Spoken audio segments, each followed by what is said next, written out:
All right. I didn't necessarily have. I always underestimate how long combat will take. So I didn't necessarily intend for that combat to be as long as it was, but in an effort to look for opportunities to make more challenging combats, I saw an opportunity for another monster to enter the battlefield. So. Ooh. Ooh.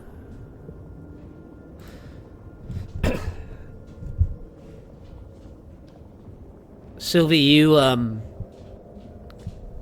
kind of squirrel down into the hole onto the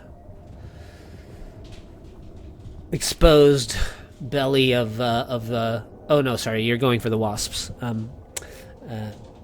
You managed to carve up some of the wasps, finding some of the meat under their hard shells, and you think that you harvest maybe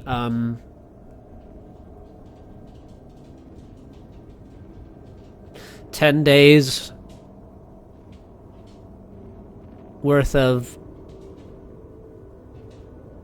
rations if you can, cook or preserve the meat in some way. Roll anything to do that? What's that? Do I have to roll anything to do that? No, you just gotta find a heat source. Yeah. Makes sense.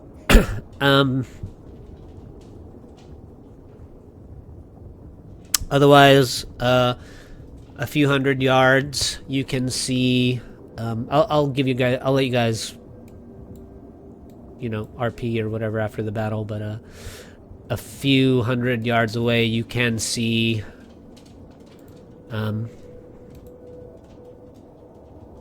Coming up out of the ground, a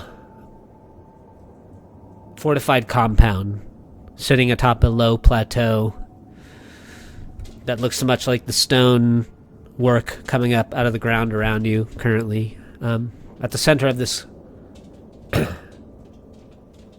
compound is a hill of rust-colored stone that resembles a hand clawing up out of the ground, with gaps between the fingers, and you can see a jagged wall made of rock, bones, metal debris surrounding this hand-shaped hill.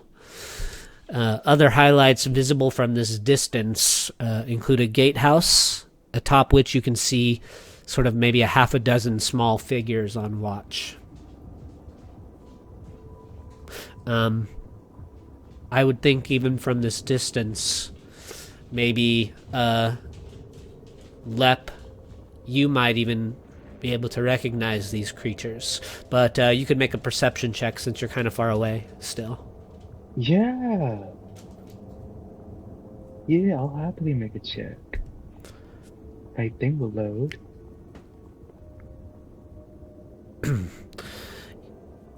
You blink a couple times as you're looking at this fortress, and you believe that the creatures standing there atop of the gatehouse tower are a little bundle of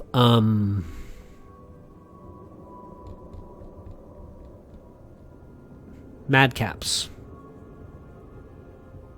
Madcaps.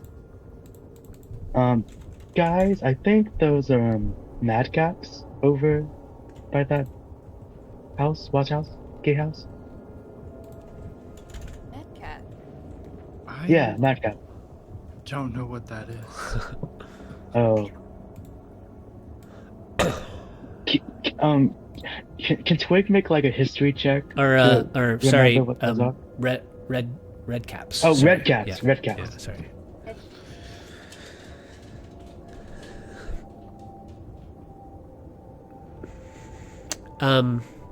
But you know that these are they're sort of some of the murder hobos of the Feywild.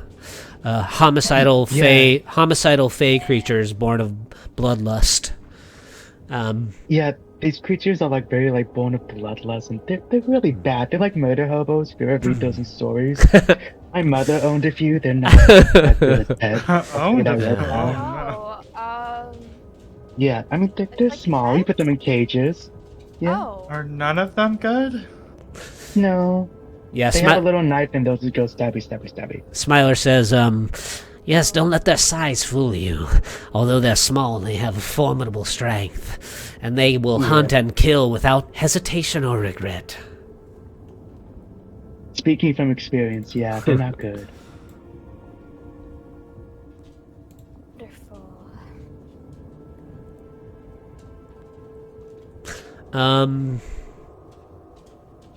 You can see now that the fortress is in sight, the fort, Lulu, who was sort of suppressing her glow while you guys were flying over the landscape, she's kind of tingling with a golden hue now. She says, just beyond those walls, the key to unlocking my memories might lie. And she's kind of brimming with excitement. She says, maybe if the Kenku are there, it will unlock something within me, and I can help us all find the location of the citadel that guards Zariel's sword. Okay, well, first we gotta figure out how to get in there. Yeah. The sounds of it. We could ask. We could just knock on the front door. That's not always such a good idea, though. We've tried that before and it hasn't worked out. But Yeah, have I you don't tried see it with that. this place? Maybe they're good people? That's funny. Good people in Avernus. Are you a comedian by chance? I mean, you guys are here. You guys seem like good people. We're not from. Yeah, we're not. Oh,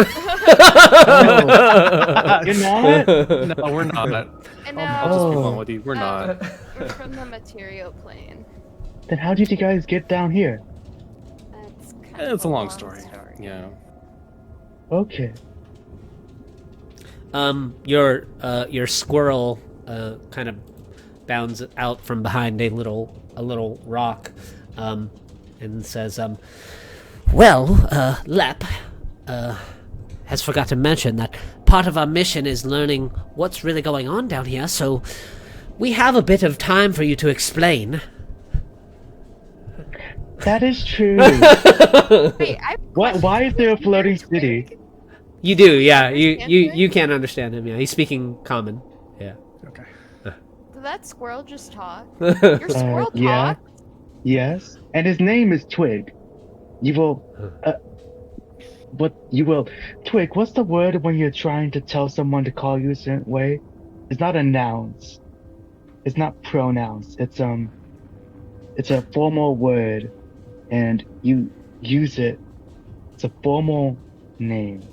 My proper name? His proper name is Twig, and you will address him as such. Well, Twig. Pardon Hello, my Twig. rudeness.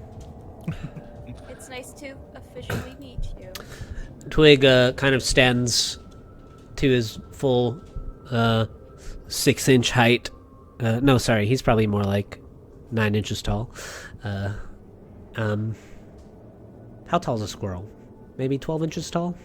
I don't know. He gives a formal bow, and he says, yes, my name is, in fact, Twig. I am a courtier of the Autumn Courts, and Lepier's traveling companion. His voice of reason, if you will. Yeah. I kind of figured. Well, to make a long story short, we were investigating the presence of worshippers of Zariel in the city of Baldur's Gate, and that led us to Elturel, and the city of Elturel apparently made a vow to the Archdevil, Zariel, and it got sucked down here. Okay, and who's Zariel? She's basically the ruler of this plane, or well, this layer of the Nine Hells. Yeah. Okay. You see And that this layer of the Nine Hells is Avernus? Wait, can you repeat that? This layer of the Nine Hells is Avernus? Yes. Yeah. Okay. you see Twig has conjured a small notepad, and he's looking down at it over his glasses, kind of scribbling notes without kind of looking up as he's writing. He says, "Very, very good, Lep. Excellent questions. All very pertinent to ask. Very good. I'm proud of you." I'm trying.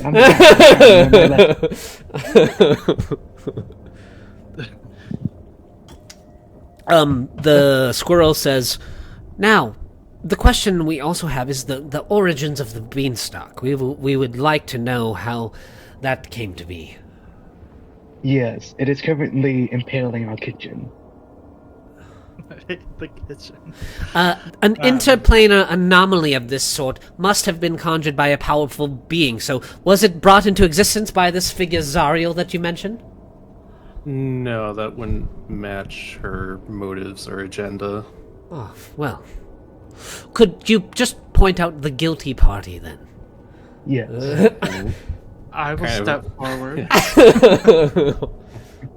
I don't know about this powerful individual, but it was a bit of dumb luck from some magic beans we purchased on the material plane. The squirrel kind of shuffles towards you, Corelli, and looks up at you, and pushes its glasses back up, kind of off of the bridge of its nose, and it says, "And was this action incidental or deliberate?"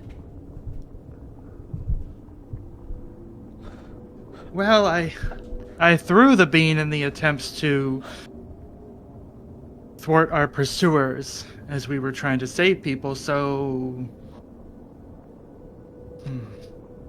Bit of I didn't both. intend for the beanstalk, but intentional to slow them down. He looks back down at his notepad and jots some things down, and he says, "Thank you for being honest. This information will become pertinent when I report back to the Autumn Courts." I hope you are still jotting down that it felt like a bit of dumb luck. I doubt I would be able to repeat something like that. Oh, aren't we supposed to ask about that missing tree? Oh, yes. Have any of you seen a large tree that goes by Gnarl? We have. And can you tell... My best friend, the tree.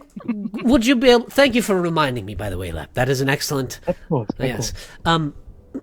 Now, would any of you be able to recount the circumstances under which Gnarl appeared here as well? Absolutely. That was also dumb luck. So the bunny is dumb. Got it. I didn't quite say that, but My words left.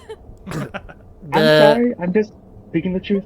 You see Twig jot a few more notes down, and he says, "And do any of you happen to be carrying any more of these magic beans that have been causing so much trouble in our realm?"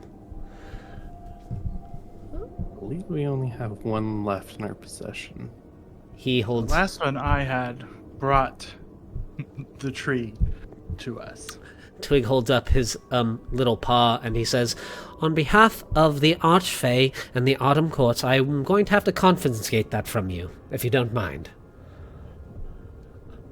Well, seeing as that we had no way of controlling it, I believe Sylvia had it because she took it off of Dolos. Twig says, "Now, you don't have to hand it over to me, mind you.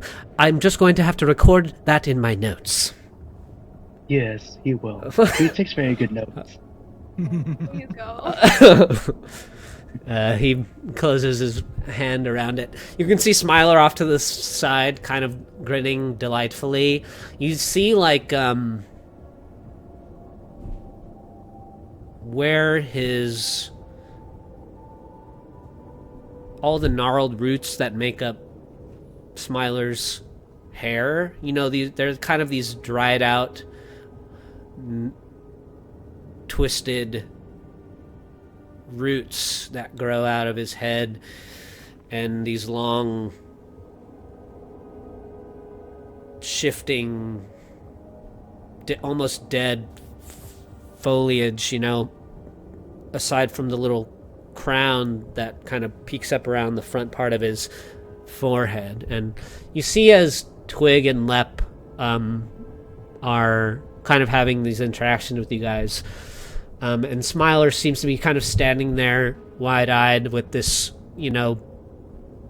plastered grin that he always has. You can actually kind of see little tendrils of green roots coming out and kind of wrapping around some of the brown, dead roots. Like he's sprouting, as this interaction's happening, new strands of green hair. Okay.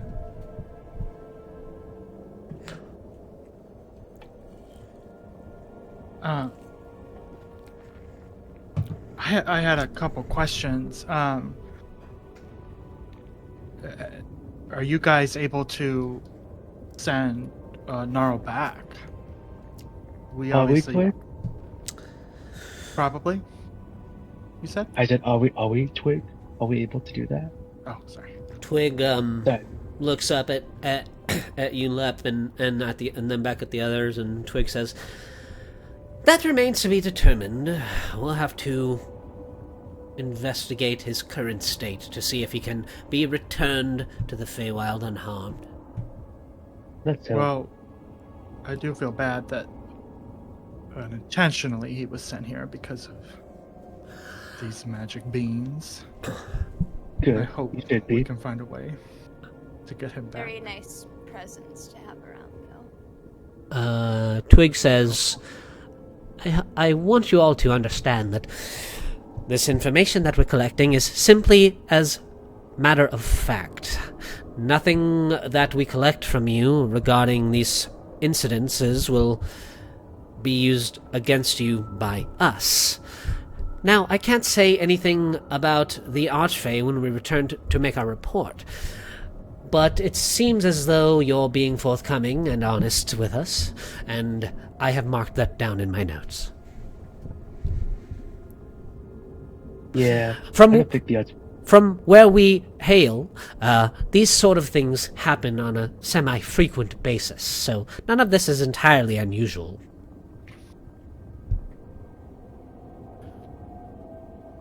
It's a bit extreme from where I've come from. Yeah. I meant to ask how everybody is doing after that incident. You almost got swallowed, Lep. Sylvie, I saw you fall from the sky. And- Yeah, I've been better. And Malathor, I don't know Driving what you did, as but usual. you fucked that thing up. Are you able to control shadows? Is that like a power you have? I didn't have it until recently. We recently fought a Death Shepherd, which is a type of demon, I believe, and I was able to disarm it of its crook, which allows me to control the shadows. Okay. Good to know.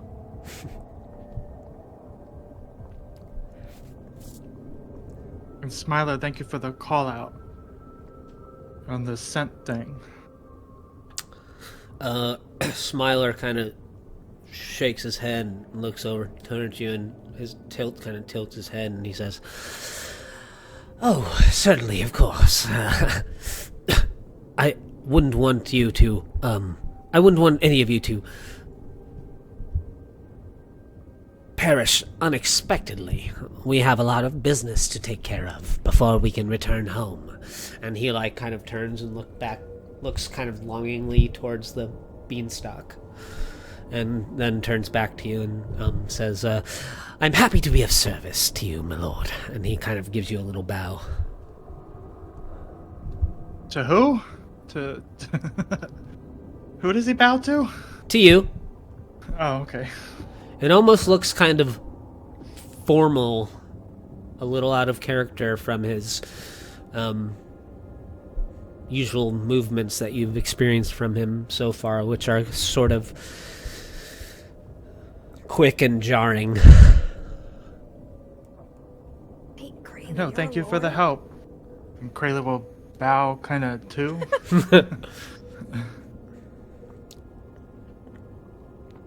What'd you say, Sylvie? You're a lord? Fuck no. Okay. I don't know. I just bowed. I don't know what's going on. Me neither. But Smiler says, if you like, I have a bit of information about Fort Knucklebone that I could relay to you all. Like Oh. what? be Well- greatly appreciated. Fort Knucklebone is, commandeered by an old hag, who everyone around these parts calls Mad Maggie, appropriately, as she is quite a bit mad. I suppose you could refer to her as a warlord of sorts. She has a deal with Zariel. She keeps, some of the other warlords of the wastelands here distracted and busy. Make sure that they don't have enough time to start developing little schemes against her, and she allows Mad Maggie to sort of have free reign over this part of the wastelands. Just tread lightly in her presence and don't disrespect her, and things should go well.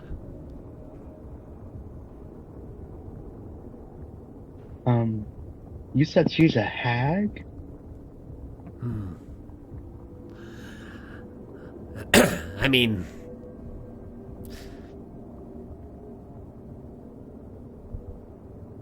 it's kind of like, yeah, it's what I would call her. She's a rugged old hag. She's a rugged old hag. Okay. Yeah. I didn't know if you meant like an actual hag or if you just meant a hideous. I don't. We're not.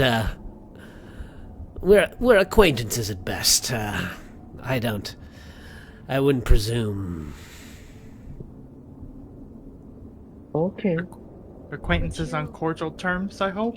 Yeah, would you be able to get us in there?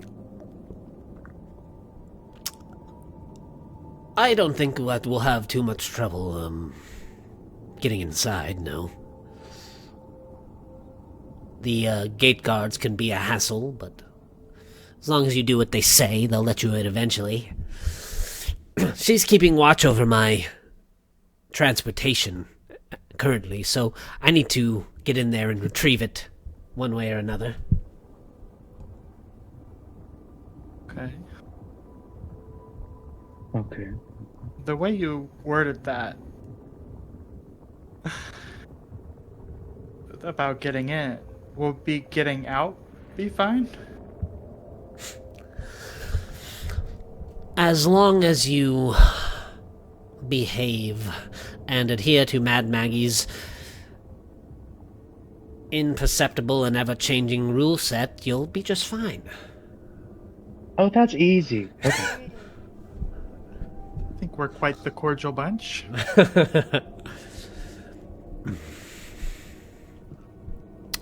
I will say that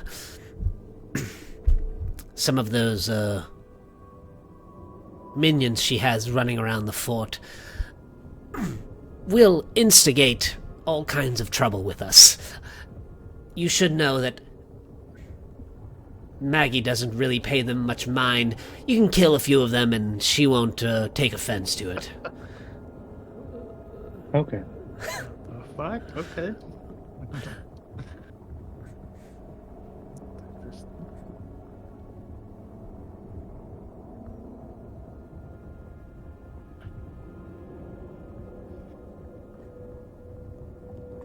Lulu says, well,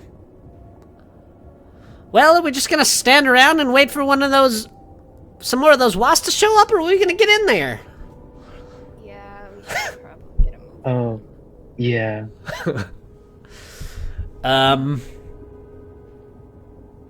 You guys, no, go ahead. Okay. I know I kind of asked it at the beginning of the session, but as we walk, I do still want to ask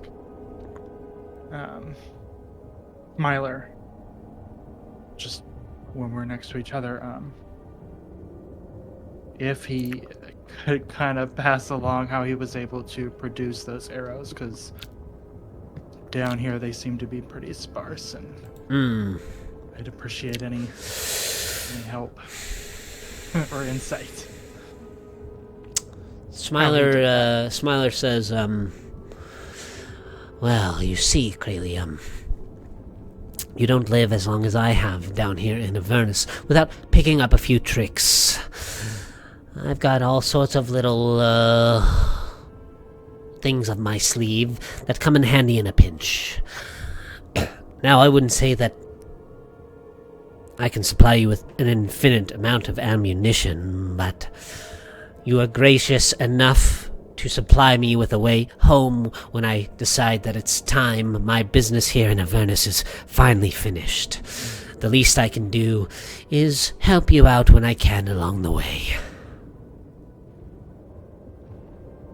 I mean, that would be greatly appreciated. I am still a little bit curious, though, how you have such a strong connection to the Fae. I mean, technically from the Fae, but I don't seem to have nearly the same... not connection, but... Well, feeling you do, I guess. I was born in and of the Fae, but it was a long time ago. The Feywild never truly leaves you, no matter what things you might go through in your life. I would imagine that, somewhere, lingering within me,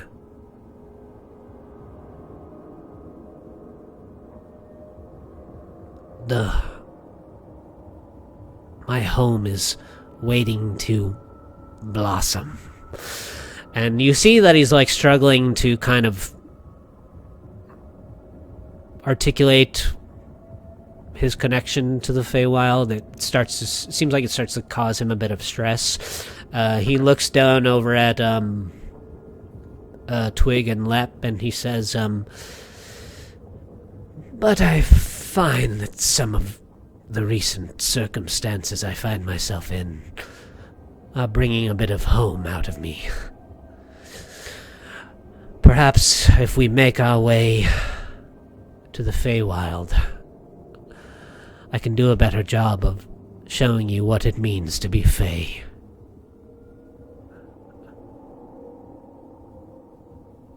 I wouldn't say no to that. And I don't think my mom would either. Thank you. That's all I'll say.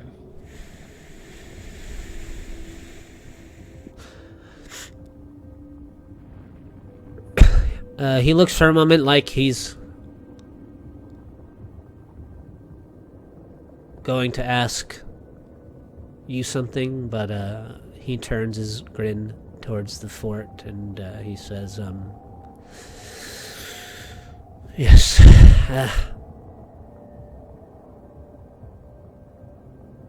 well, we're almost there, and you guys are another maybe 50 paces from the gates now.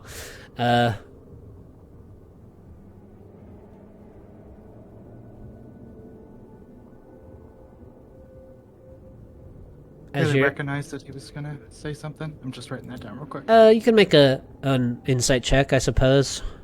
Okay. Sorry, I don't want to drag this out. No, it's okay. But, there we go. Ooh, no. Nope. Yes, You see a rock? Can I use my inspiration? you can if you want, sure. Yeah, I just want to use it. I don't know. Yeah. I haven't been using it. Oh my god.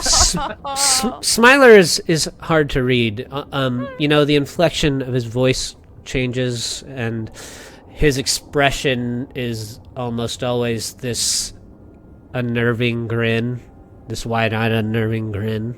So his body language, his tone, it's all hard to pick up on the normal cues of social interaction for him. And Okay.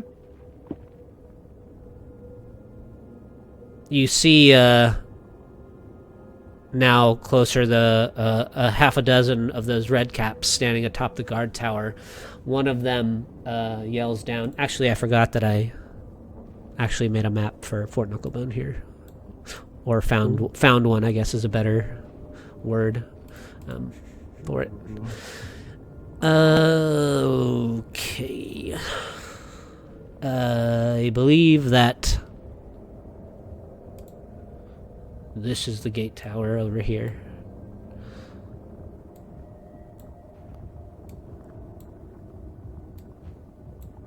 Mavathor, what do you do with your shadows? I think they just persist until they die. Yeah, he'll just make them kind of wrap themselves around him. Yeah, okay, that sounds good. Like a cloak. Sure, yeah. There you go. Badass. I would say maybe while you have that happening, you have advantage on intimidation checks. Yeah. Yeah. You're certainly awesome. intimidating that. He's just so scared of you. Tell me I got that. It's okay, love. He's not as scary as he seems. As you guys approach Okay. one of the nearest towers to the gates, you hear one of the redcaps call down, and they say, as you approach, "Hey, hold on there. What's the password?" Sylvie's gonna minor illusion a really, really attractive red cat.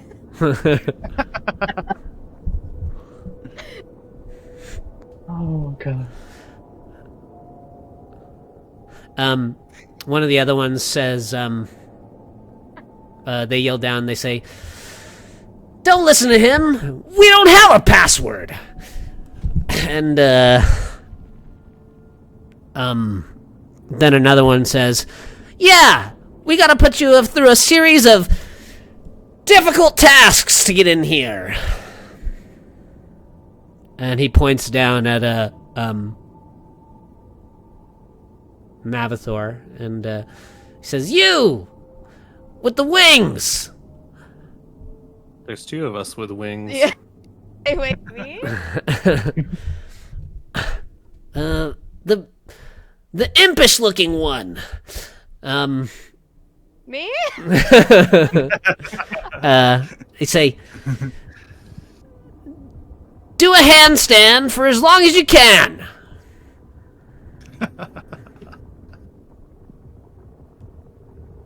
Oh, they're pulling up the pranks. Hmm. The challenges.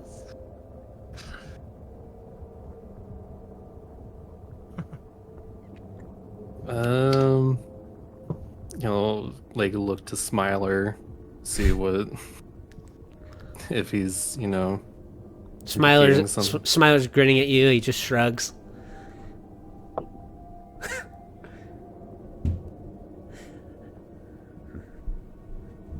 Leopard's gonna cheer on Mavathor. Ooh, you got this. Mad Maggie's rules. He kind of mimics the one of the Madcap's voices. Who all sound exactly the same. So really, I hear Mad Maggie's very she changes her rules a lot. Are you sure that's the current rule now? Another one of them says, "We're on gate duty. We decide who comes in and out and how they get there."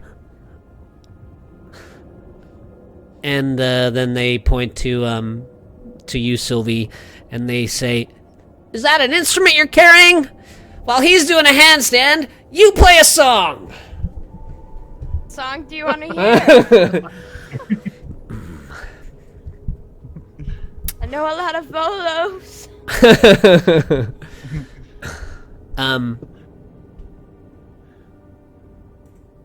They say, they kind of like all huddle and whisper together, and they say,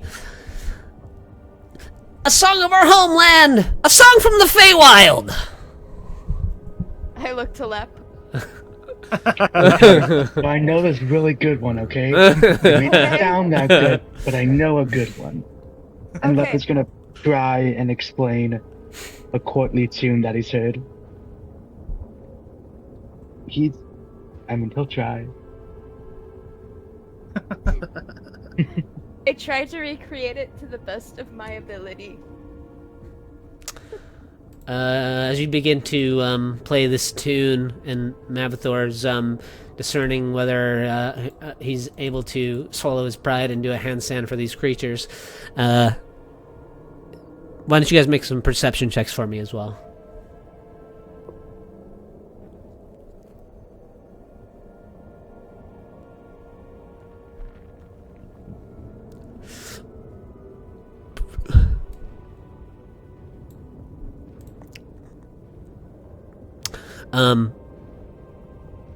As you're kind of looking up at the walls of Fort Knucklebone, Mavathor, and deciding whether or not you're going to bend to the will of these little red caps, you are kind of looking along the walls, and you see a couple other towers coming up, and then across on the other side of the gates, you spot kind of a floating little skull wreathed in green flame that's like hovering above the far side of the gates, and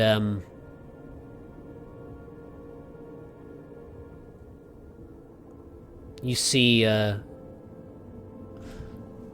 one of the red caps spot the skull as well, and they reach into their pocket and pull out a small stone, and they huck it across toward the far side of the gates, and it hits the floating skull in the jaw, and you hear the madcap, or one of the red caps, the one that threw the stone, they say, "Get out of here, Barnabas! We're on duty!" And and then another one says, "You knocked out his tooth! Go get it!" And one of the red caps hops down, and they scuffle across, and you see the skull kind of float off away as the couple of the red caps are rushing towards him, and you hear one of them shout from the other side of the gates, I got it! And then they come back and appear on the walls, and then one of them says, all right, quit standing around like idiots, just come inside. And the gates start to crink open, and they allow you guys to pass into the fort. Luffy's still going at it. Good job, Toby. They both tried so hard. I'm the reason why we got in. Yes.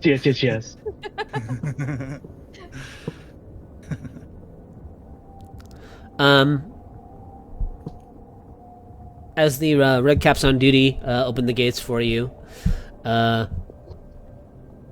you guys come in through them. You pass in through.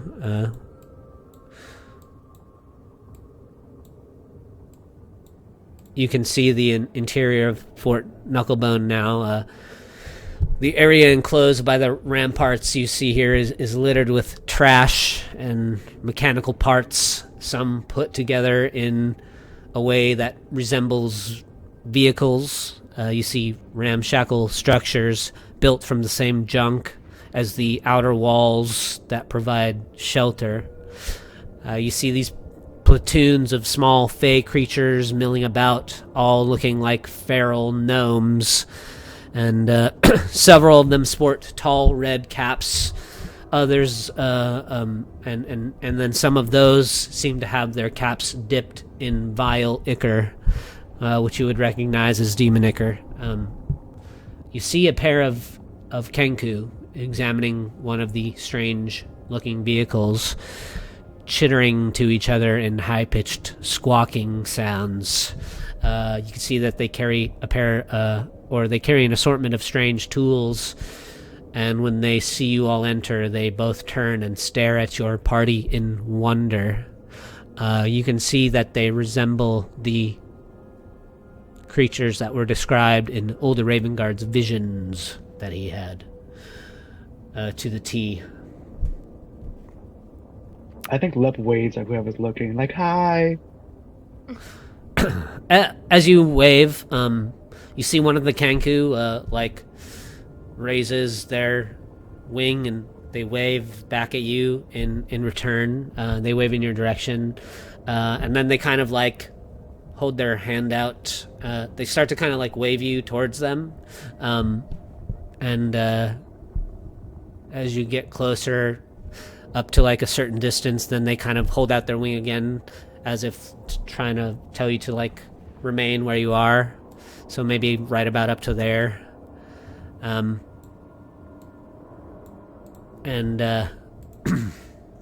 then they say, "What a deal!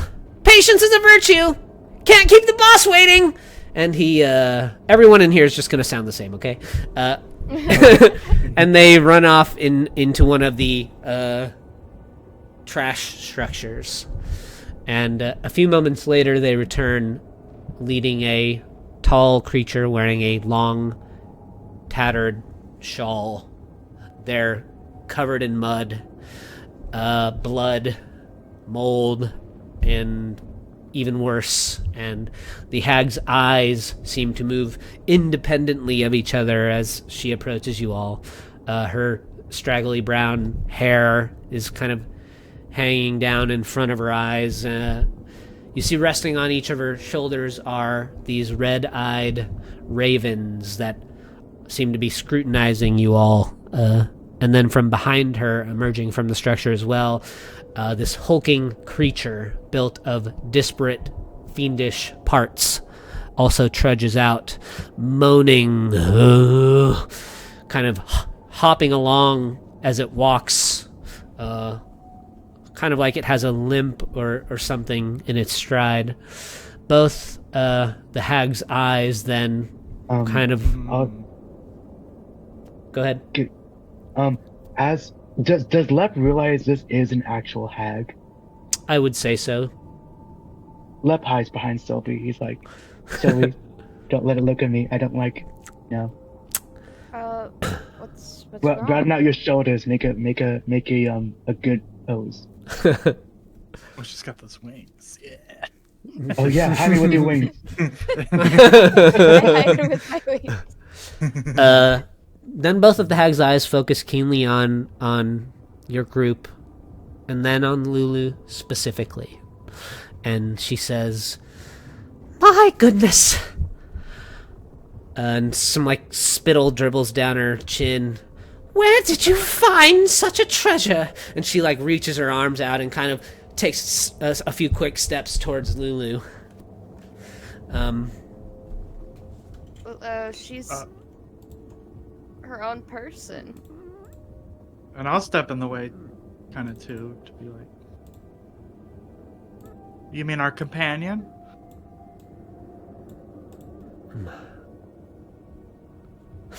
Yes, she is divine. I mean, she's certainly celestial. I'm not entirely sure about divine. A silly little goose, you could say. Oh, wait, don't we have a... Oh wait, no, it's a quack. Close enough. Close enough. Her eyes go back to kind of swirling about unnaturally, unable to focus on anything in particular. And she kind of is eagerly rubbing her hands together. She says, "Well, pardon my rudeness. Welcome to Fort Knucklebone. I am Mad Maggie, the proprietor of all of the services that you can acquire here. These are my companions. This is, she points at the two Kankus, and she says, Chukka and Clonk here, they're my mechanics, and this stunning specimen that I've made is Mickey. She kind of taps the little birds on her shoulders' beaks. She says, these are my chirpy little friends.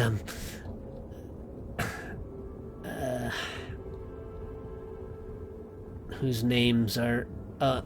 this is Pins and Needles here, and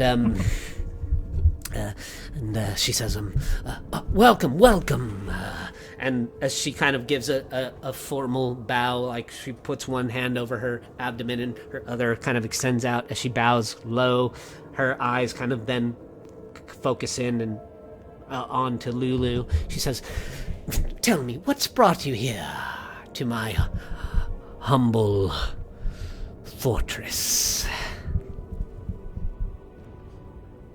And Lulu, unable to kind of contain herself, she says, we've come on behest of a vision. Our friend saw these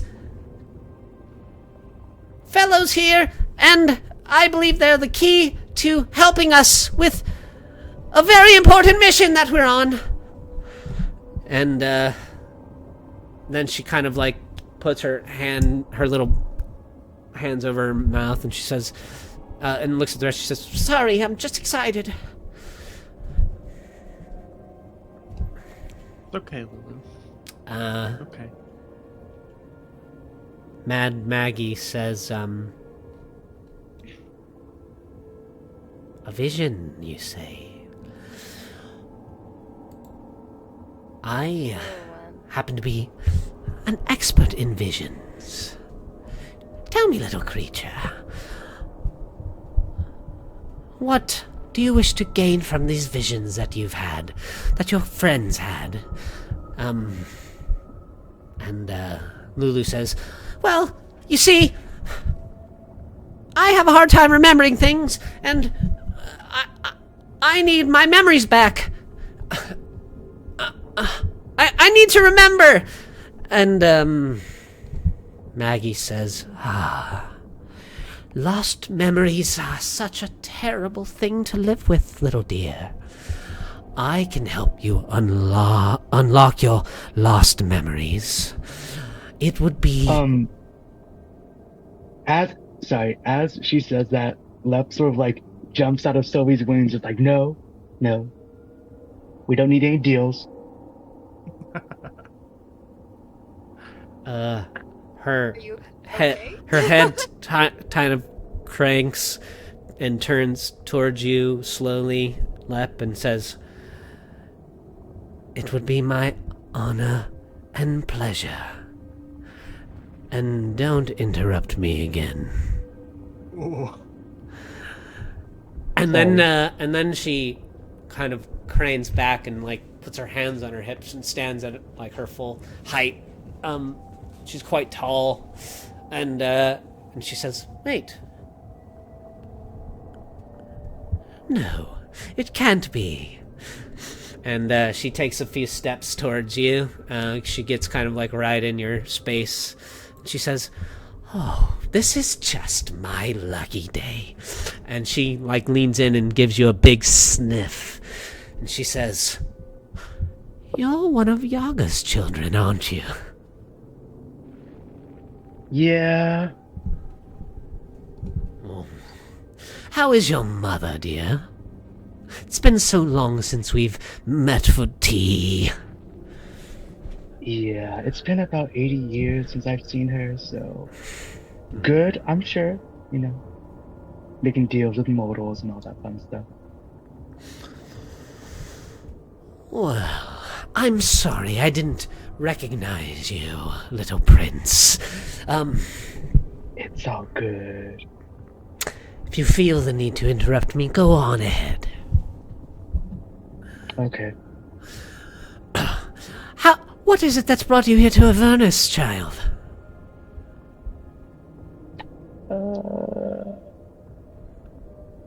Business?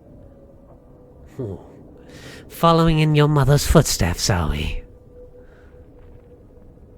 Sure. Yeah. Well, Yeah. I I'm a- love doing business. So, let's get to it, shall we? And, she says, I would be happy to unlock your little friend's memories for you. Let me go get my things. And she rushes off into one of the little huts. Before she enters, she turns back over her shoulder and she says, make yourselves at home. Go, please explore. Have a wonderful time. Take a rest if you need. I'll have someone bring you something to eat. And, she snaps her fingers and, starts kind of just abstractly pointing around, and then disappears into one of the huts, leaving you all there.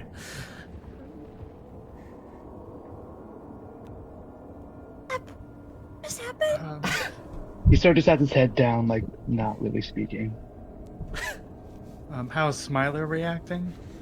Smiler's, he kind of strides past you guys over to Kanku. He says, so, boys, how's she looking? You got her up and running again? And, he, sort of, like, lovingly runs his hands, across this infernal-looking motorcycle.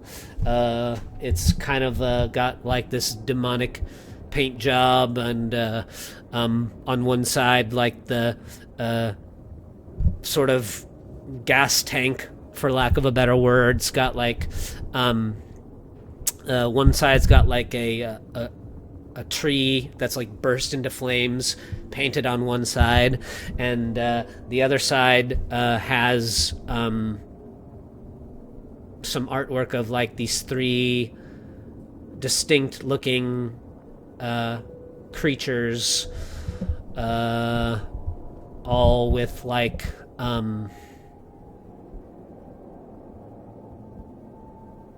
well, there's like three faces, that are all like very distinctly painted on the other side, and then below them like half a dozen other different faces of figures that all have X's painted over their faces. So these three prominent ones don't have any X's.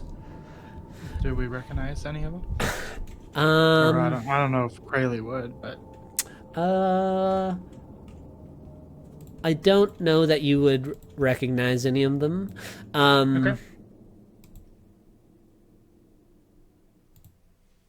But one of them is like a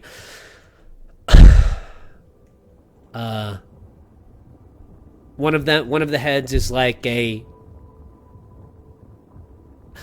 you can only see like the eye line of the head, and you see that it's got like this furrowed brow, and the lower half of its face is covered with chains that are just wrapped around like a mask, and he has like a big helmet with spikes going down the center of it like a mohawk, which is on like the right side, and in the center, kind of above the two gentlemen on either side, there is this pale looking woman. I forgot that some of these guys. So the guy painted on the right side, his head, the artwork of his head kind of looks like this guy's head. Oh my. The lady in the center is this kind of elegant looking woman, although her skin is deathly pale. She has short black hair, and even in the painting that you can see, she's holding this sort of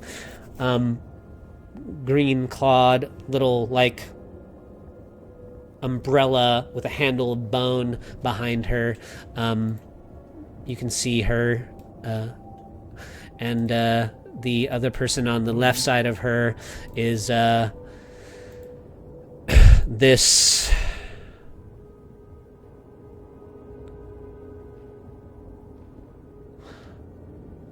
sort of face of this maw of a skull.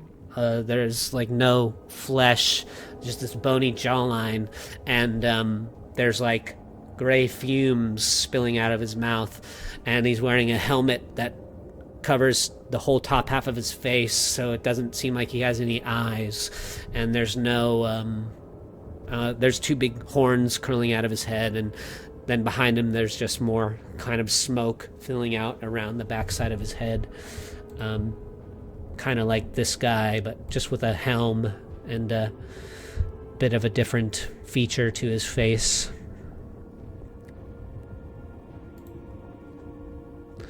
And Smiler says, or one of the Kenkus says, "Up and running!" And kind of like pats the thing. The two Kenku, one of them is kind of like bigger. There's one that's bigger than the two. Seems like kind of the strong silent type. The other one is more animated and has been doing all of the gesturing and talking and all of that, moving about quite a bit more excitedly. And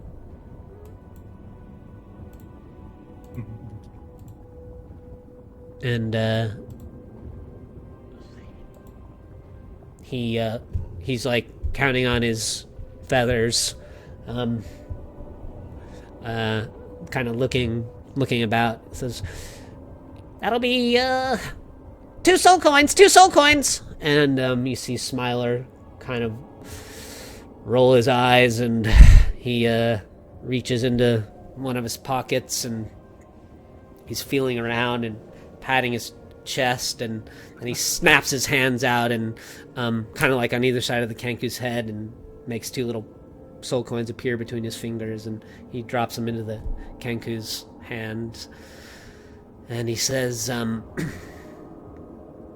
"Well, hopefully you made some of those modifications that I asked for this time." And the Kenku kind of excitedly nods, "All done, all done." And the Smiler kind of pats him on the shoulder. He says, "All right, good job, Chukka. You and Clonk always do good work. I'm confident that you won't have disappointed me this time." And the Kenku kind of rubs the soul coins together and tucks them in his tool pouch. And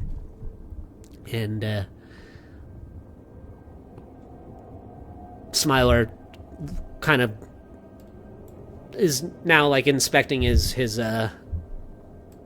bike there. Starts to become kind of preoccupied with it.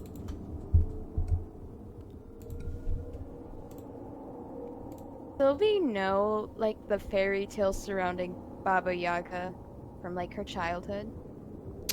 I would say that it's possible. You know, that can be up to you.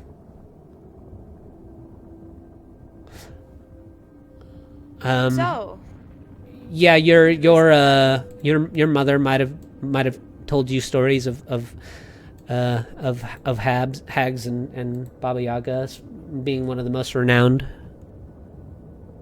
okay. So, you're the son of Baba Yaga, if I've heard that correctly? Yes. Care to elaborate? Not really. I mean, I can elaborate if you want. Twig says, "Now, Lep, don't be rude. These fine folks have been forthcoming with us in providing information back to the Autumn Courts. The least that you could offer them is some transparency." Oh, Look over Idea. at me and I'm like, I like this one.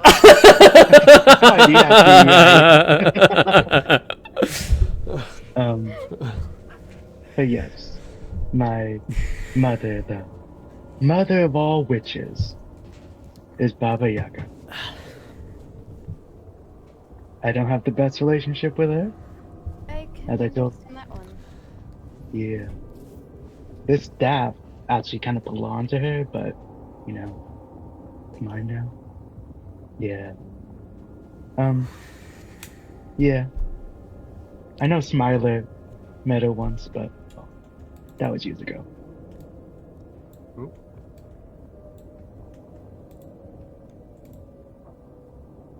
Yeah, can we talk about something else? I just have one more question. This isn't Yeah. gonna bite us in the ass, is it? What do you mean? This is it bad, right? It's a good thing that your mom's Baba Yaga right now? No? That depends on who you'll Uh, have. I think what Sylvie's trying to say is surely this Mad Maggie isn't doing this just out of the kindness of her heart. yeah. Oh no, there's always deals. Always deals. Great.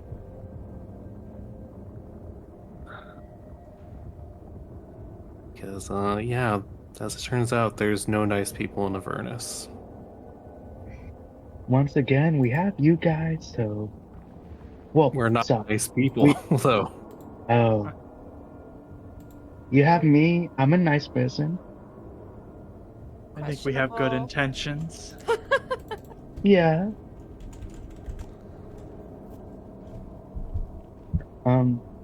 You know, Sylvie, if you wanted, I can make a deal with you. No. Okay, what's your deal? Well, let me ask you this. What are you trying to do in Avernus? Trying to find my dead sister's lost soul. Hmm. All right. And what about you, Krayley? Why are you here? A couple reasons. We came here to stop from whatever's happening down here from spreading any further into the material plane, especially that's Boulder's that Gate. too. But I also do want to help Sylvie. All right. And I want to help my friends make it out alive. Okay. So you have no goals that just you want. It's all about helping your friends. Well, and helping those I love that I left behind. All right. And what about you, Shadow Guy? Mapple, sorry. I have my slew of reasons as to why I'm in Avernus, but part of it is because we got dragged here, so not really here by choice per se. But I did actually end up coming here out of a sense of duty. 2. Let's see. Asmodeus, defending the material plane, all the good stuff. All right, Asmodeus. And I think Lep sort of gets out a little notebook and is writing all this down and says, well, you know, what about this? Since I'm here, since doesn't look like I'll be able to get back home for a while, I'll make a deal with all 3 of you. I will do everything in my power to help each of you achieve the goals that you have just stated. And in return, each of you owe me a favor. What kind of favor? Doesn't sound too bad, right? Depends on the favor. Why, it's just a favor. Favor can mean anything. It can, but don't you trust me? A I simple... just met you like a few hours ago, so no, I don't trust you. Well, doesn't seem like you have any allies out here. And I don't plan on staying for too much longer. Unless... if you wanted my help.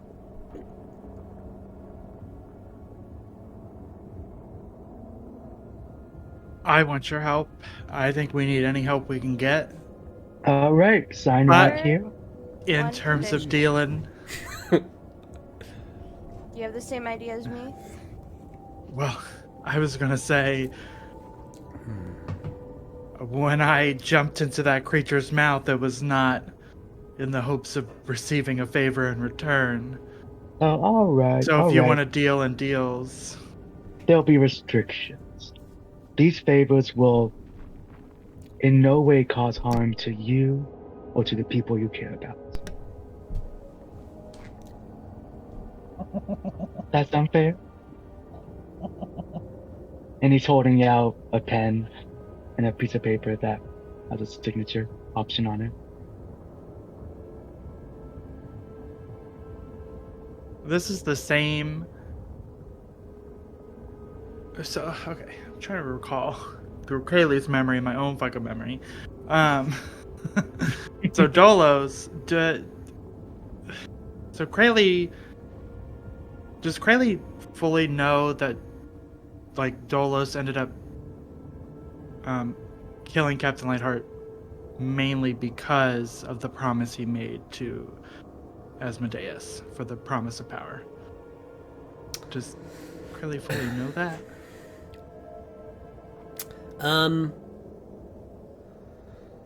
Because I can't recall.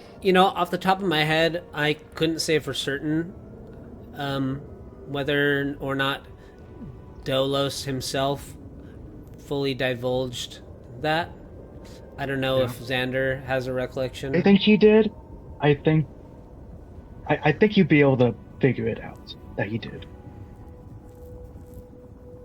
But I don't think he ever explicitly stated it. Is that it? Why You probably could have asked Mavathor. Yeah, Mavathor could have Oh, yeah. told, but he hasn't been explicitly asked. Like, That's fair. you That's guys, fair. really haven't had like a real conversation about Dolos since his death, besides Sylvie speaking to him in through her seance that she held. But why are you asking, Krayley? I just maybe I was a little metagaming, and that's why. Well, it's okay. No, it's okay to Yeah. pause and ask some of these things for clarification. And if you are trying to make a decision about something, like, there's nothing wrong with that. I know that we don't do a lot of it, and sometimes we kind of just try and feel like we have to push forward or do whatever. But we can do this more often, where if you guys are trying to have discussions about things or just kind of talk about game while we're in game, you guys are more than welcome to do that. I know I've probably made it seem like previously that I don't allow for that, but it's not true. Well, the reason I asked is if Krayley, because Krayley was, tore up and betrayed, so to speak, by Dolos's actions. Sure. And if Krayley, I guess if Krayley had known that Dolos, I mean, obviously Dolos made all those actions for the promise of power so that Dolos, could protect the one that he loved and protect his friends. But he paid an extremely heavy price that Krayley would not agree is worth it. So I guess I'm asking that. So if Krayley knew that he did that because of a deal or a transaction he did, maybe Krayley would be hesitant to accept this deal in this moment. But if Krayley didn't know that, and Lep is simply being like, nobody you know is going to get hurt and you're not going to get hurt, maybe he's not so hesitant about it. So that's why I just wanted to clarify. Did Krayley actually know that Dolos struck this deal with Asmodeus that required a death for that power? Here's what I'll say outside of any explicit knowledge Krayley might have in this moment about what transpired between Dolos and Asmodeus, is that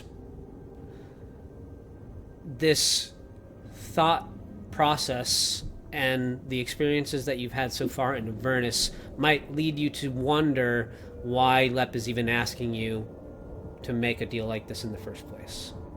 And perhaps why he has the power to do so. Okay.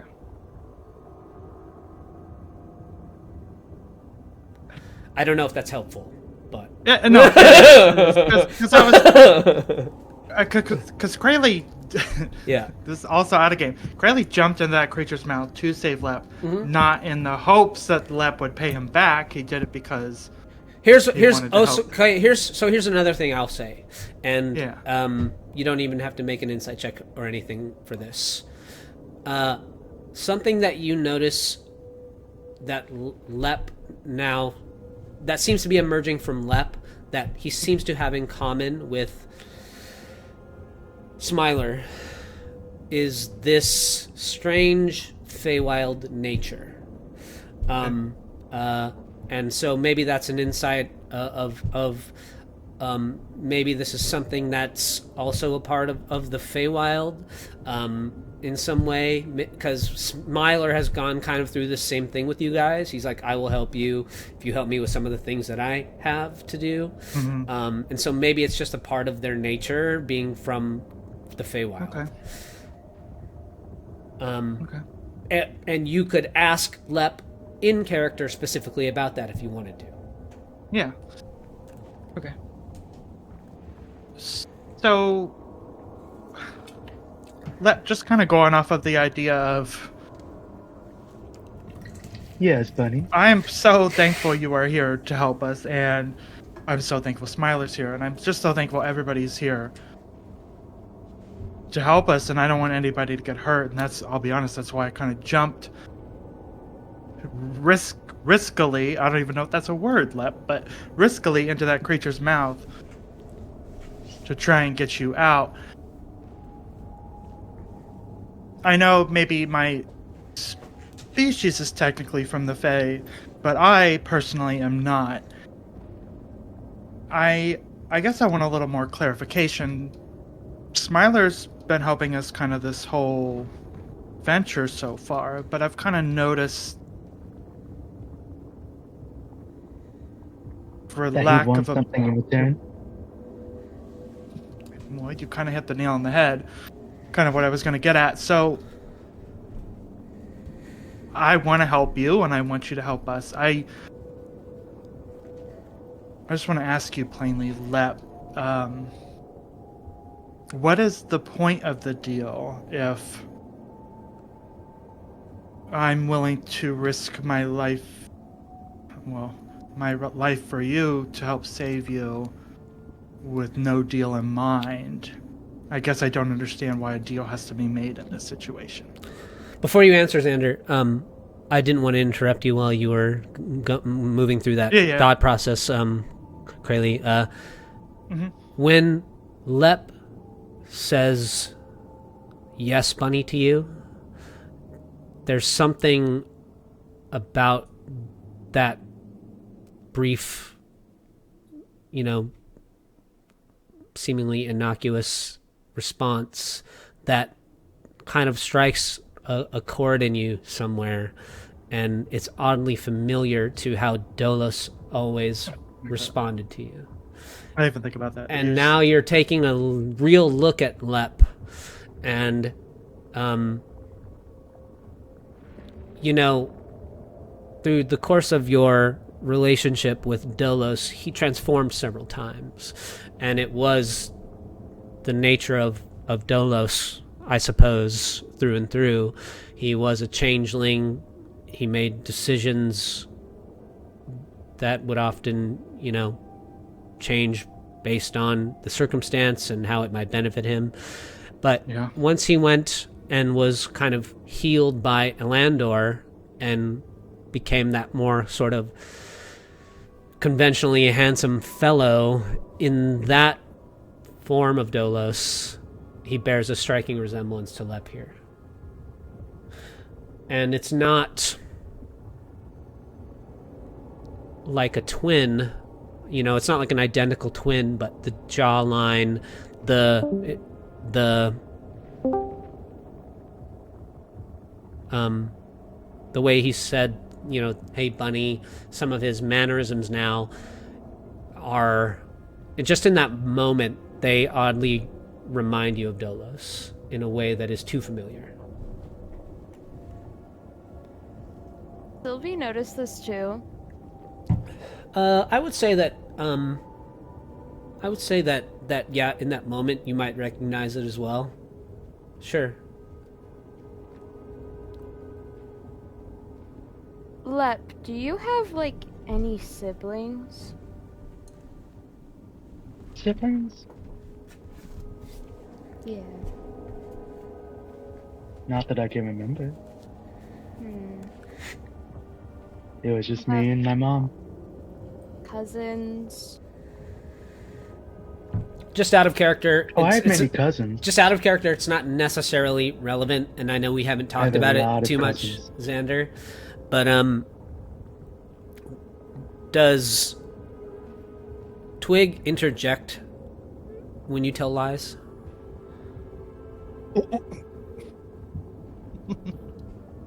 I'm in character. I'm not gonna know that.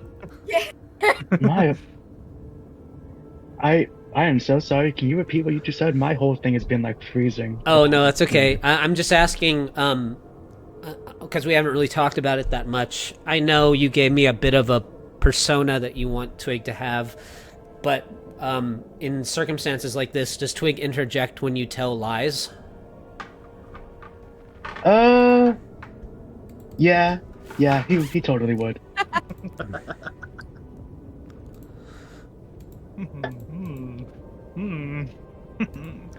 No lies have been told up to this point, so it's okay.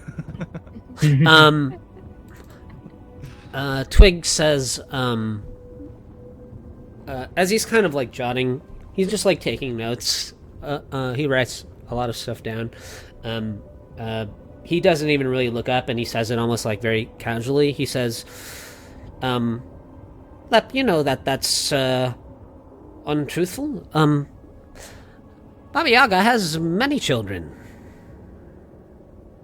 Yeah. Like I said, I have a lot of cousins. You know, I have a lot of sisters. Well, by the technical definition, that would make them your siblings. Oh, yes, and I have a lot of siblings. Yes. I forget. I don't talk with them that much. They're kind of more like over in the other part of the other half. Well, that part is true. Baba Yaga's children are spread out across time and space, I suppose you could say. But they are fun. They have some wonderful tea parties.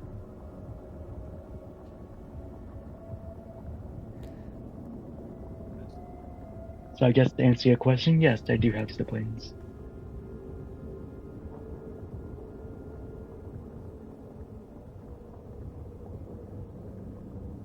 Well, some things you said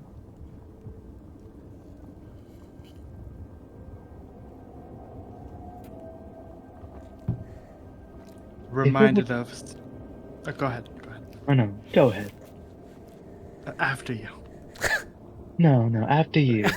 My goodness. Speak first. Some things you said. I'm not in character. I'm not laughing in character. Some things you said just reminded us of a previous companion. Friend. Who chose a path that I was slightly getting into previously. Oh, right. Lep, I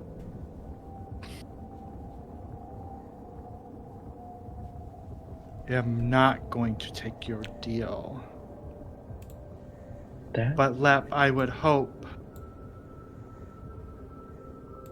that you will continue to join us on this journey. Well, as our ultimate goal you is are to only help. one now. Sophie, what would you say to my offer?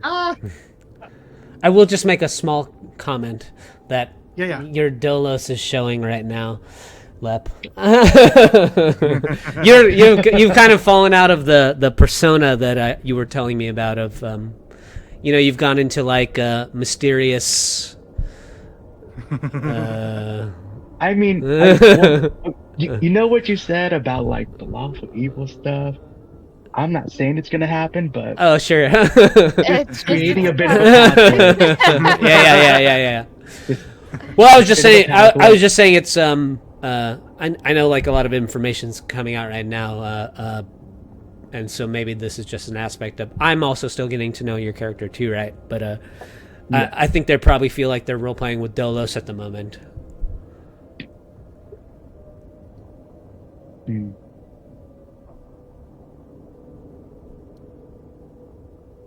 Which is okay. I didn't mean to like interject it. It was just you had sort of just explained like a different, I guess, No, yeah. persona Yeah. that your new character had. Like you were going to try and be a different. Yes. Yeah. Yes. Like the Sorry. happy-go-lucky part fell off a cliff. Yeah. Yeah. Yeah. I mean, like, just like in the presence of seeing a hag. Yeah, and yeah, the yeah. fact The that we live ominous, in a the village ominous is a takes, big the ominous culture takes shift for over. him. Yeah. I just I didn't think it's- I just didn't want the party to get confused because we're going into some of the, Dolos, which might not necessarily be like anything that your character even knows about, but it's like coming out just because we're talking about him, maybe, or something. I don't know. I probably should have just not interrupted you at all. it's Lep is just in a state of like, Yeah. I need help because this is not normal for me at all. Yeah, I got you. My apologies. Forget I said Yeah, no, it's anything okay, over the it's okay, last it's okay. 3 minutes. Yeah. Yeah. Okay. I forgot we were at. You were asking Sylvie if she will accept your deal. Sylvie, what would you say about my offer? You know, We don't need a deal. It's honestly, if you help us, we'll help you. You don't really need a contract for that. I kind of do. I have no idea if you're telling the truth. Especially someone as sneaky as you. I mean, I cannot be sure. And in a place such as this, liars are Point everywhere. there.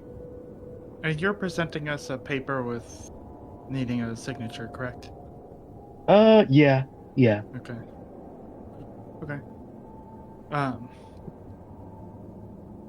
I mean, Smiler just asked us,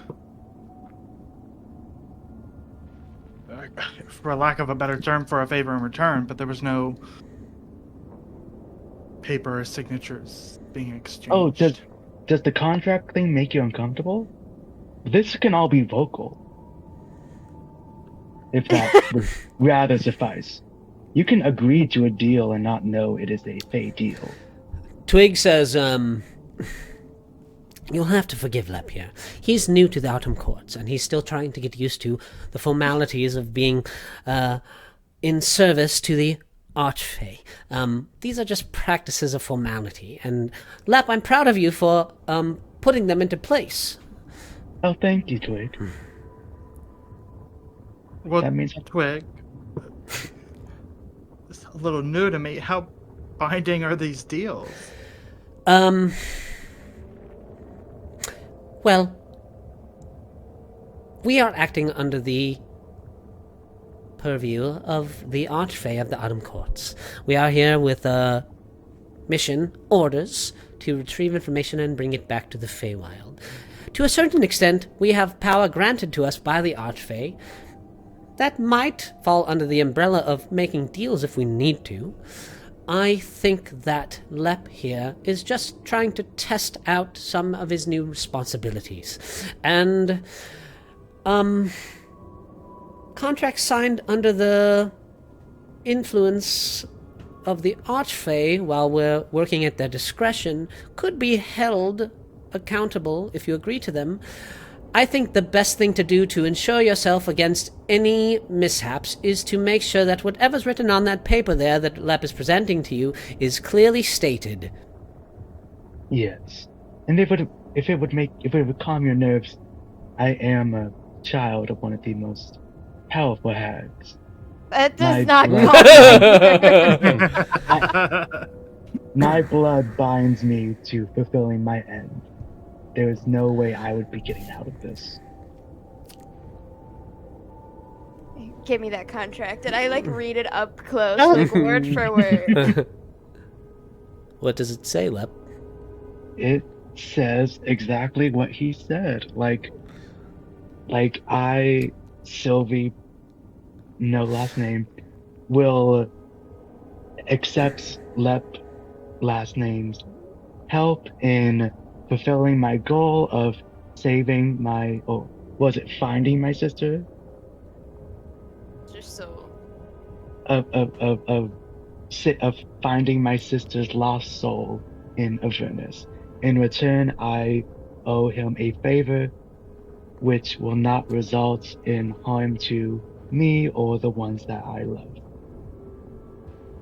And that is like, And you feel Twig like climbing up your leg and then onto your shoulder, and then he kind of hops down onto your arm, and he points at the favor part, and he says, "Yes, you see here, Sylvie, right here. Well, the favor part is involved. Here's where you can ask for more clarification on the matter. An addendum can be made." yes. And they're like, Can we also sorry. can we also declare that these favors don't result in anything bad in general? What is your definition of bad? Yes, the language is very important in these kinds of things. You see, Yes, bad yes. is all a matter of perspective. Yes. So if you want to say that, you would need to be more clear. Okay. I want it to be made clear that I can't do any harm to my allies or my loved That ones. appears Not on the just contract. you. Along with this Okay. whole thing's happening between all three. Okay. It's just as long as it states that none of us can cause harm to each other in regards to your favor. Appears in all three. Okay. What do you think, Rayleigh? I kind of glance at Smiler. Smiler's still focused too much on his motorcycle. It's like revving it up.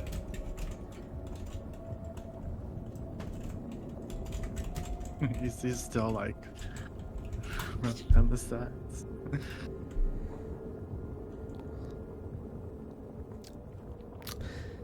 As you guys are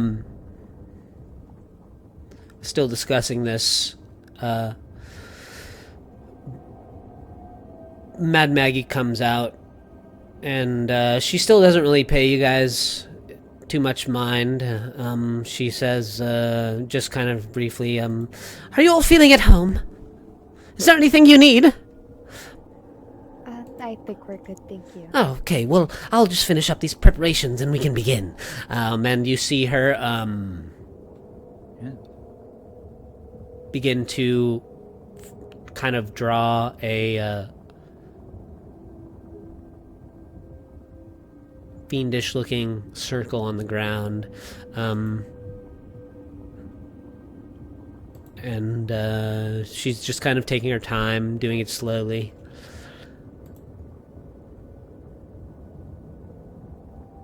Don't mind me. Carry on.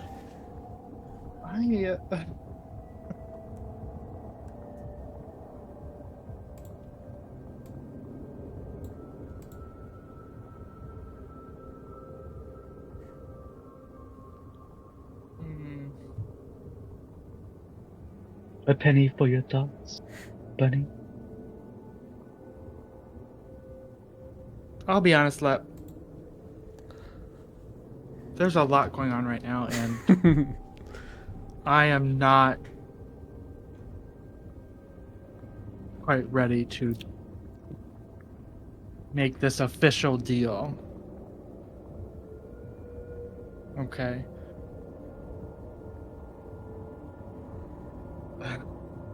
Sylvie signs her paper.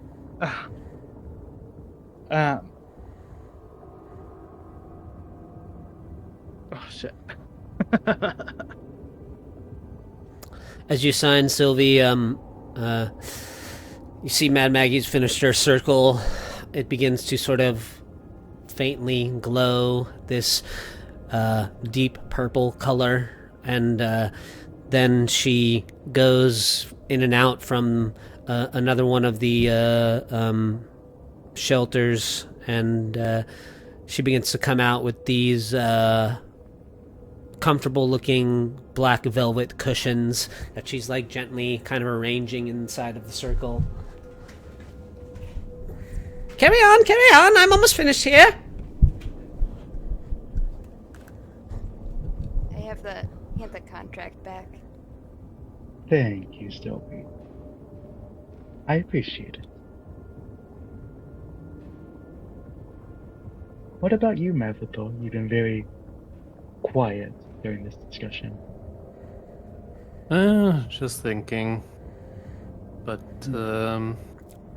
I don't really think this, contract is entirely necessary. My instinct is, telling me to a degree that, you wouldn't have us sign this unless you wanted to get something out of it. I mean, if your true intention here was to just collect information on where the demons are coming from, you already have it. Why not go back up the beanstalk?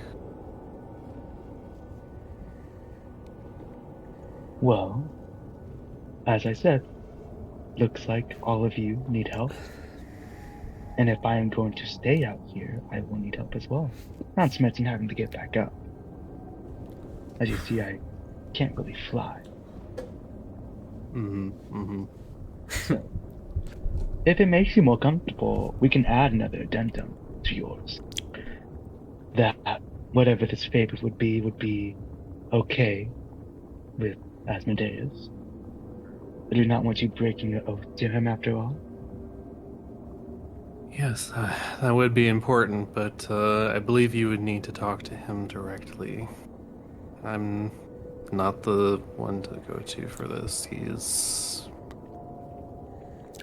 the one. The choice is still yours as whether to sign this or not. What is she?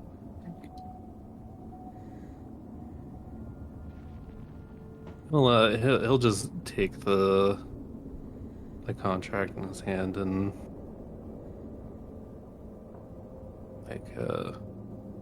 say, I'll see what Asmodeus thinks about this.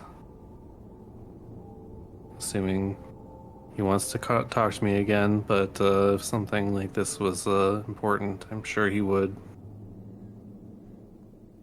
Alright, you have 24 hours to get back to me with your response. And finally, Krayley. I'm not ready at this time.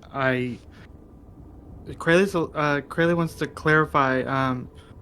Is a little distracted by what Miss Maggie's doing. He's just gonna outright ask. What are you doing, Mrs. General Captain Maggie? Before Mad Maggie answers you, Lulu actually says to Mavithor, Mavithor, I've been working up the courage to ask you this. I feel as though I finally feel confident enough to do so. You know, when we all came together, my memories were far more jumbled and unclear than they are now. But as we've been traveling together, thanks to all of you, including you, Mavithor, my memories have been slowly returning. She takes a few deep breaths. She says, and through our travels together, you know, I've learned that you serve him, Asmodeus, and I know that he's responsible for the current state of my friend Zariel. But I've also heard you say some noble things, like you want to save the material plane, and it's really confusing still for me why you would serve such a person as Asmodeus.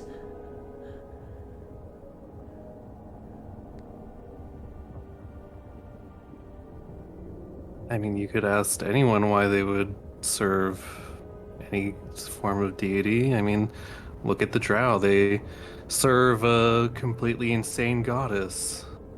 But Asmodeus, to me, represents a form of perfection that we can achieve. A perfectly ordered multiverse. She thinks for a moment, and she says,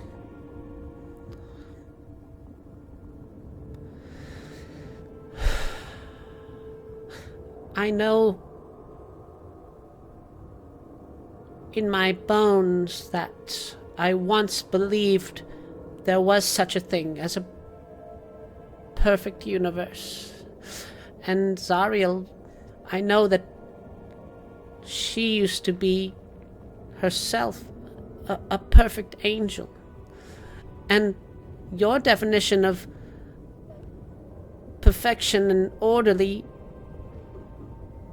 I think, are quite different than mine, but something that I've become certain of, I believe, is that perfection is hard, it's heavy, it's a lot for one individual to want to attain. Why do you want things to be perfect? Why do you want things to be perfect? If Well, in your perfect world, Zariel's still your best friend. maybe a better question is, why is your perfection more important than everyone else's?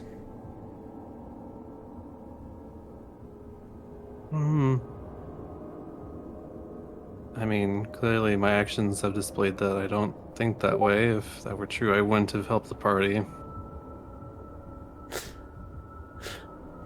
But aren't you helping them because it's a mean...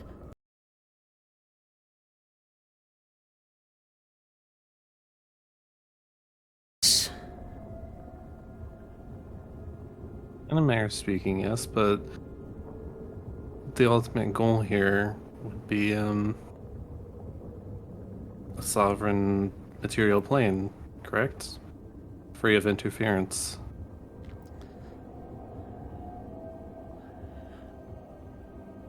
Interference?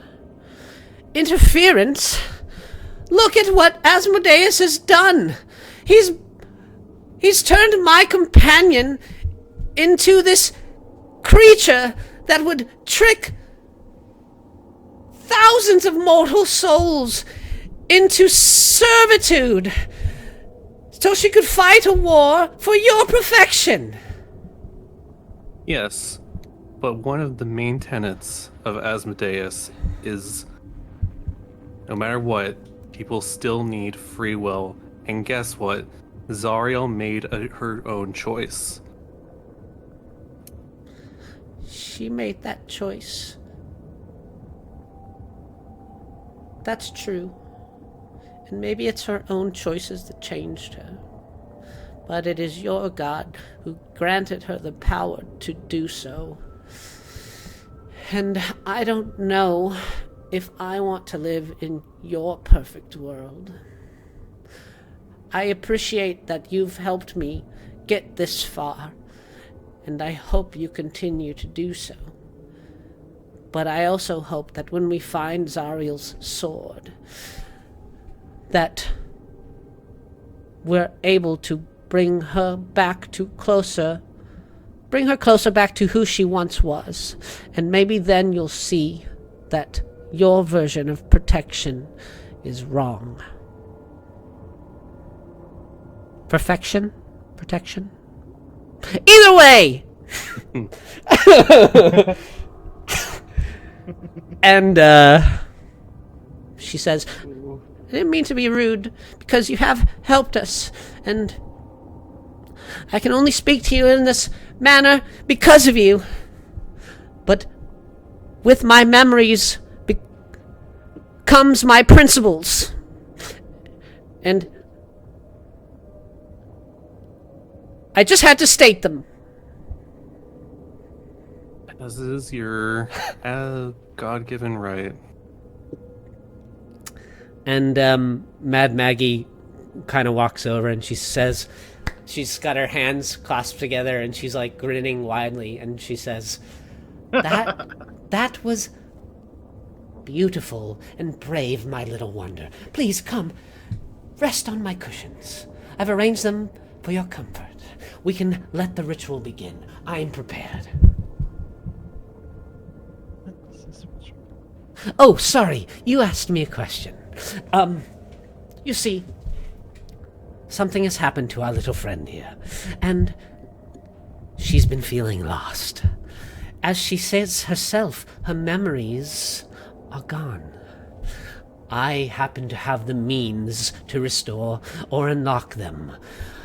Now, I don't know how this circumstance befell our little angelic wonder here, but I do know that I can help her. And I'm perfectly willing to do so. I'm over here. I'm gonna say this out loud. She says, unlike the son of Yaga here, I don't ask you for anything in return. Oh, she beat me to it. She beat me to it. The ritual itself is its own reward for me. What do you mean by that? She says, well, you see, I'm a historian of sorts, and Zariel's story fascinates me. An angel fallen from grace. Every little piece locked away in this beautiful wonder's mind is the key to Zariel's story. The puzzles that are missing from her history. To gaze upon these visions firsthand would bring me the greatest pleasure I've ever known. This ritual hurt her in any way? No, it will make her whole again, if anything. It will restore her to her former true glory. It will make her more beautiful than anything you've ever laid your eyes upon. And I'll do it all for free. I How many- insight check her. How many Sure. cushions are there too? I'm curious. There's just like maybe a half a dozen cushions, enough for each of you to take one. One in the center, sort of for Lulu to rest on. You can sense the immense excitement palpitating out from Mad Maggie. Okay. And Reluctantly sit on one of the cushions. I know that we're already running a bit late. I don't know how long you guys can go for. Do you guys have another half hour in you? Do you want to finish this ritual if you agree to do it? I'm down for another half I'm hour. down. Okay. Sure. Yeah, tonight I could do it half hour. Cool. Can Lep just quickly ask Mad Maggie a question? Sure. Yeah, just be like, I don't know what this ritual entails, but if you would like some help, I deal with dreams. She I know they're grit. interconnected to memories and maybe help make things go a bit more smoothly. She grins and she says, "Oh, you're all going to be of help. It's going to take all of us working together to unlock this little creature's mind. So please sit, and if you don't mind." And she takes a seat on one of the cushions. I have my own help as well. And she reaches into her robes and pulls out 2 skulls, and she rests one on a pillow on either side of her. I don't mean to keep referring to him, but is Smiler reacting to this at all, or is he just he is obsessed with that motorcycle? No, he he kind of walks over to Lep and he says, did you want me to sign anything? Oh, maybe later. I had something in mind for us. He shrugs and says, well then, we better not keep Maggie waiting. And he takes a seat on one of the pillows. Lep looks next to him. And Maggie says, thank you, Smiler. You're always so gracious when you visit my fort. And, Come, little one. Here, this pillow is for you. And she gestures for Lulu to lie on the center one. With a bit of trepidation, Lulu flies over and flutters down onto the cushion. She says, Is there a cushion for Twig? Yeah.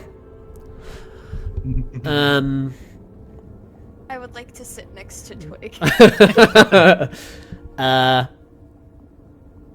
All right, we're all here within the circle.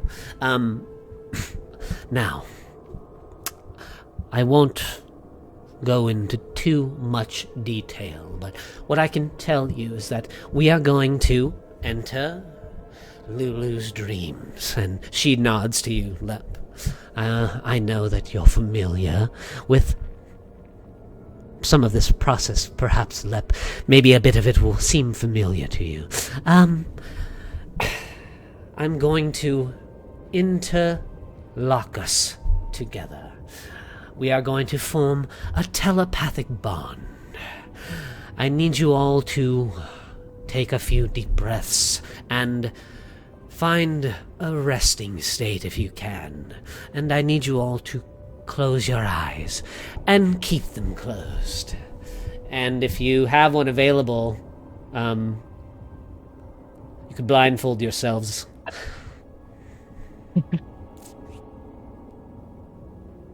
Nice. Well done. Inspiration, everyone, for finding a blindfold.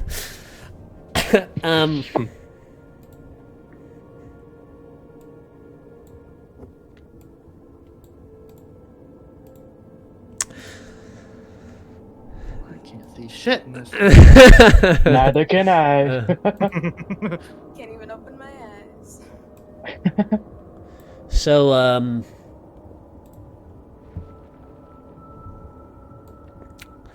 Mad Maggie says, excellent, and she takes a few deep breaths herself, and she says, now, I'd like you all to know, and as she's speaking, with your eyes closed, you can see sort of these brilliant flashes of light through your eyelids, and a tingling sensation starts to sweep through your bodies as a series of like vibrant rainbows appear in your minds. And she continues to speak.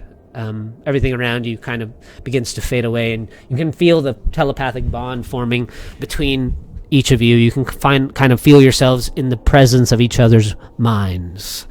And Mad Maggie says, now, I want you to know that I'm uncertain of what we will find here locked away in this precious creature. But often when we lose ourselves, there is trauma involved. You might find that even though we'll find ourselves within little Lulu's dreams here, there is still danger. And then the rich radiant light of 100 dancing rainbows slowly dissolves. And warm sunlight fills the area within the space. And you can see Lulu lazily flying in a lush meadow at the shoulder of a beautiful blindfolded angel. And as the pair strolls through the tall green grass, the voice of Mad Maggie fills your mind once again. And she says, push through this vision. It only represents what Lulu wishes was true. We need to see more. And you can tell that Mad Maggie is like very intensely locked into this process. She doesn't want it to fail. I need you all to make Oh, I guess you guys are blindfolded. I'm going to make some intelligence saving throws for your characters. Okay.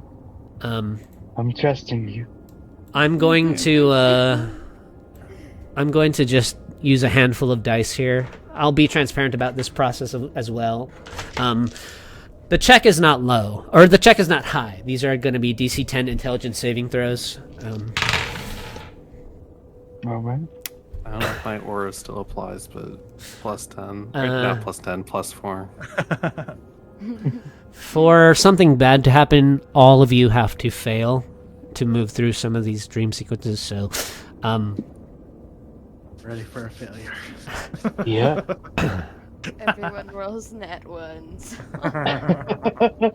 What are the Pretty low. the Oh yeah. the scene that you're currently envisioning in your minds fades away, and you move into a new memory of Lulu's.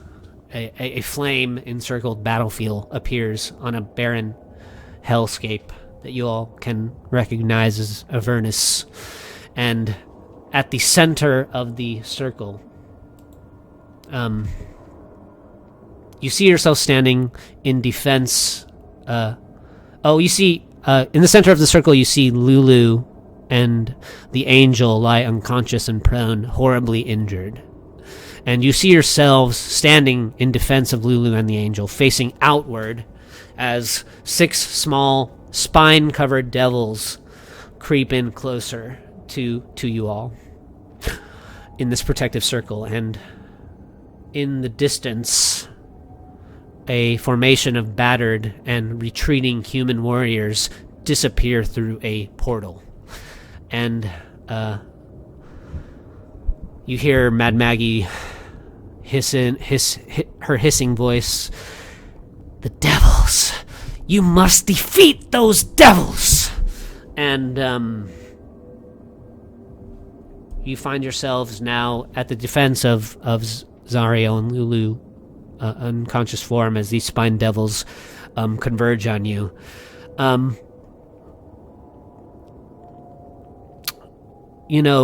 Your characters are level 7 now,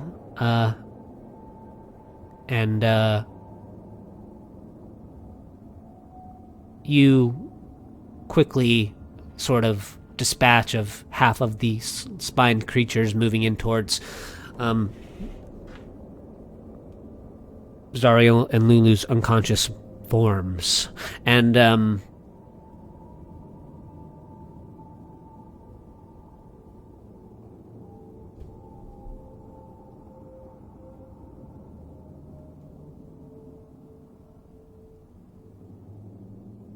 you see as the vision kind of fades away after you defeat half of the little spine demons,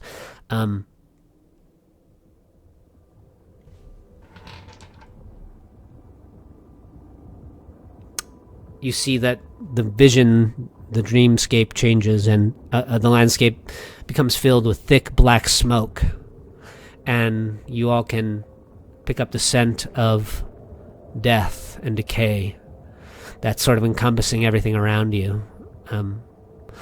The small devils that survived in the previous dreamscape, they all are kneeling before you now, and they are offering to serve you if you spare their lives. They're on their knees, they've cast their little pitchforks aside, and they're begging, pleading with you.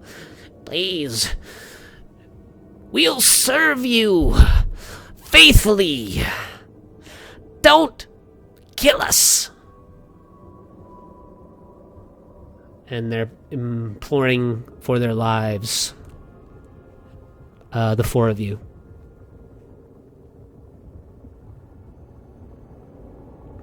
So you can choose to accept their service, or you can put an end to the remaining 3 that are begging for their lives. And you guys can speak to each other in the dream. Oh, okay.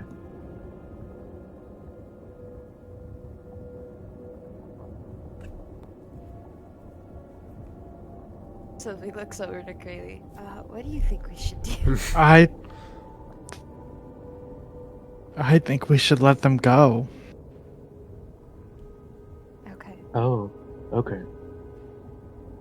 I looked to everybody else, too, and Avathor, thoughts?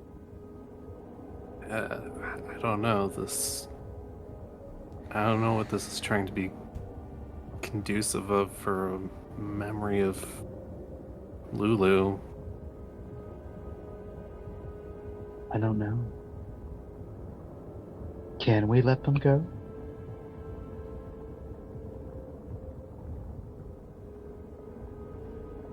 are they holding any weapons or anything? No, they've Good thrown their little pitchforks down.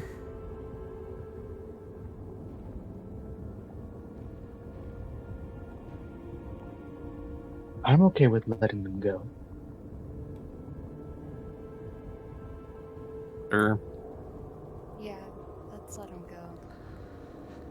Leave. And never come back. They all kind of stand up, and before they take off, one of them says, "We've promised to serve you. We will return if you're in need." And they take to the sky and fly away, and everything sort of fades to black again, and then you find you are wandering a vast, barren landscape of utter devastation. Black sludge rises rapidly out of the ground, enveloping your feet and tightly gripping you, overwhelming you with a horrible sense of loss. And you hear the voice of Mad Maggie, and she says, "Don't let the sludge consume you. You must push through her defenses. She must look!" And,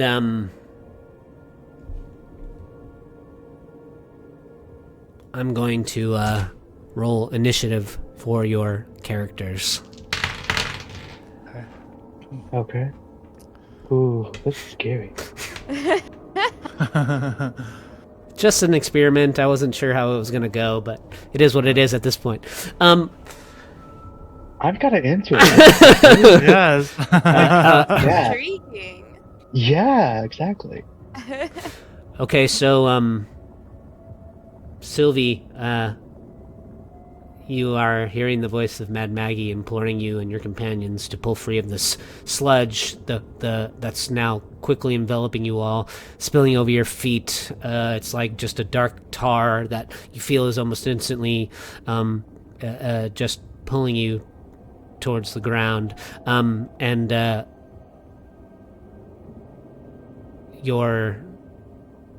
You begin to struggle against the sludge. On your turn, you're going to make a strength, an athletics or a acrobatics check. As you start to, I'm going to roll for you. You roll a natural 20. So, Ooh. you So good. free yourself. Strength of my wings. You free yourself from the sludge, yeah, and you're struggling against it, and you start to flap your bat wings, and you pull free from the sludge, and you actually rise up into the air, and that sense of horrible loss kind of shakes free of you, and now that you're free, on your turns, you can try and help your still stuck companions, essentially giving them advantage, the help action. So, Okay. Crayley, you're struggling still now next, and Are we super close to each other? Like, yeah, like you're all basically kind next to of. each other? I mean, not basically next to each other. You're maybe 5 or 10 feet apart from each other as the sludge kind of pours in and is wrapping you around, wrapping around your legs and pulling you down to the ground. And but you see Sylvie fly out and up from the sludge, and she comes over and she grabs onto your arm as you feel yourself kind of panicking, being pulled down quickly into this horrible sludge that's kind of rushing in over all of you. And your dex is probably higher, huh? Acrobatics for you? I think so. I think I get proficiency on it because of those earrings. I'd have to double check though. That's okay. The DC for these checks are a little higher here.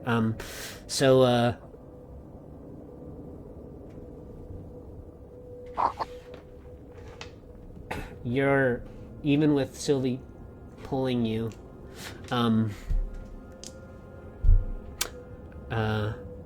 Sylvie, Krayley's panicking and they're beginning to struggle. More of the sludge continues to pour in over everyone else, and you're grabbing Krayley's... Go ahead. I'm sorry. If Krayley's starting to panic and things are getting dire, Krayley will reach out to Sylvie or whoever and try to use Thunderstep. Even though that... I know it's maybe like a dream. You try and use Thunderstep, and...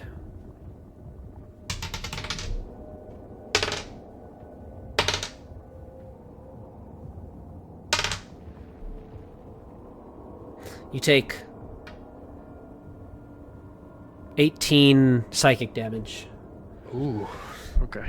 And you hear Mad Maggie's voice say, "You're going to interrupt the ritual!"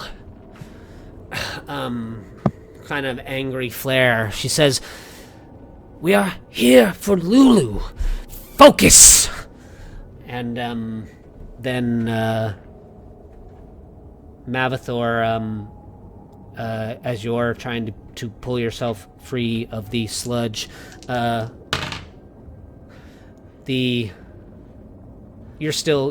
kind of struggling. You feel it pouring in over you. The sludge is getting higher now. It's up to your knees, and you hear the flapping of wings, and the 3 devils that you guys released fly down, and they all kind of one grabs your wrist, another grabs your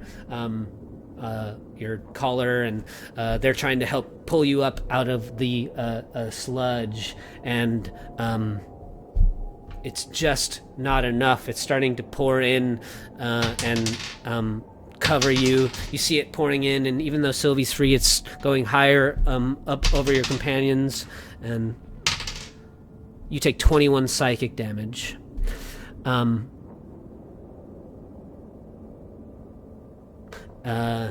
Lep,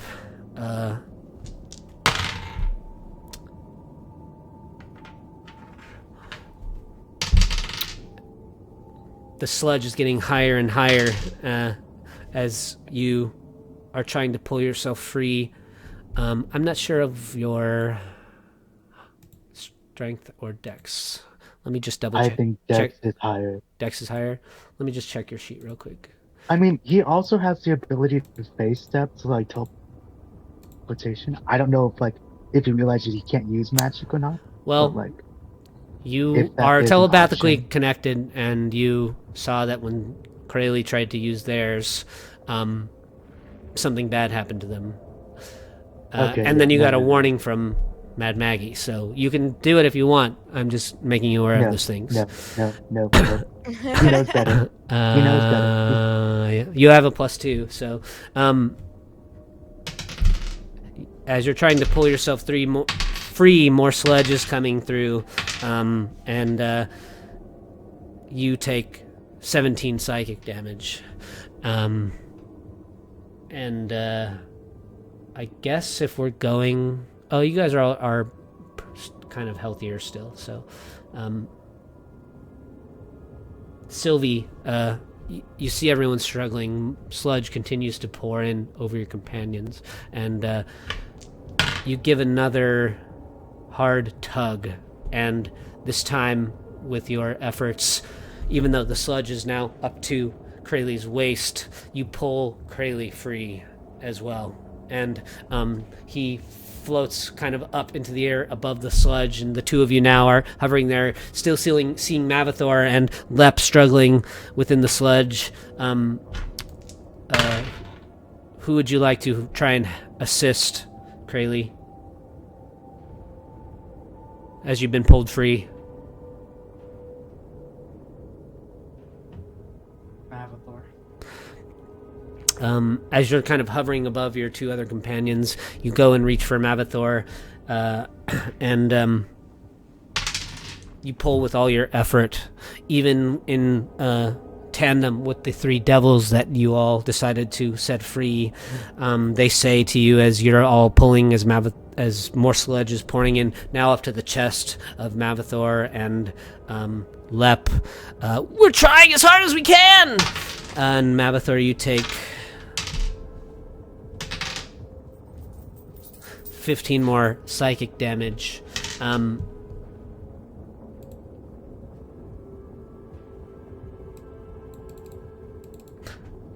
And you hover over with the contract you signed for Lep still at the top of your mind. You float over to Lep and begin to assist to try and help pull him from the sludge. And using all of your might, Sylvie, you beat your wings as hard as you can, and Lep, you are pulled free out of the sludge that's now nearing up to your neck. And all of you together wrap your arms and hands around Mavathor anywhere you can grab, and with a natural 18, you all pull Mavathor up out of the sludge.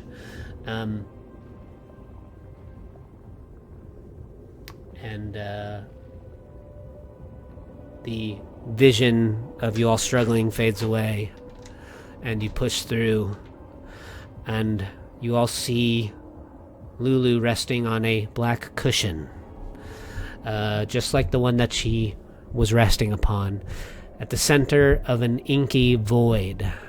She is unconscious and alone, and you all see a beam of brilliant white light shining down upon her. And next to Lulu, there is a large gleaming brass spyglass that rests atop an ornately carved tripod. And you see Lulu awaken, her eyes flutter open, and she looks peacefully around her, and she sees the spyglass and approaches it. She flies over off of the pillow, and she presses one eye against the eyepiece. And she steps back suddenly, her eyes wide, her mouth open, her face alight with excitement, and she cries out, "The sword! I know where it is!" And that is where we'll end the session this week. So you may all remove your blindfolds as the ritual ends. The characters, you all awaken, as well as Lulu, who springs up off of her pillow. You see tears dripping, just like welling up in Mad Maggie's eyes. And she kind of reaches her hand out, and she like touches your hands, Sylvie, and she touches your shoulder, Krayley, and she reaches out and kind of caresses your cheek, Mavathor, and she says, "You all did so well. That was beautiful." And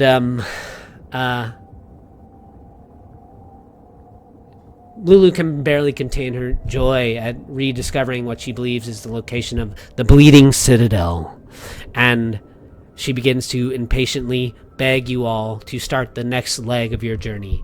But that is what we will deal with next week.